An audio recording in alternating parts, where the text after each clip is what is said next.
તો ચોમાસાના કારણે ચિંતા વધી છે આવું એટલા માટે કહેવું પડે છે કારણ કે નિર્ધારિત સમય કરતાં મોડું આવવાનું છે ચોમાસું। આ મોટા સમાચાર તમામ દર્શકોએ એ જાણવા જરૂરી છે। ચોમાસાની સ્થિતિ સમજવી જરૂરી છે।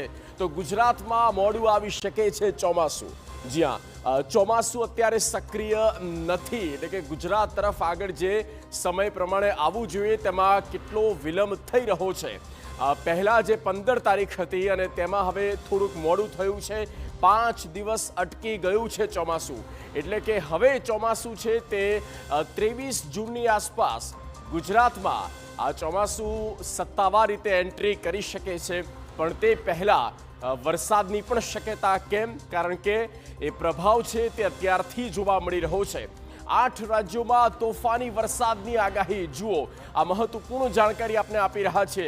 ક્યાં વરસાદ થવાનો છે? તો ઉત્તર પ્રદેશ, મધ્યપ્રદેશ, રાજસ્થાન, એટલે કે આપણા પાડોશી રાજ્યોમાં ભારે એલર્ટ છે અને ત્યાં જબરદસ્ત વરસાદ થઈ શકે છે। અને સાથે ગુજરાતમાં પણ કેટલાક વિસ્તારોમાં આવતીકાલે વરસાદ થાય તેવી પૂરેપૂરી શક્યતાઓ છે। અને કયા કયા વિસ્તારો છે એ પણ અમે આપને બતાવીશું। પણ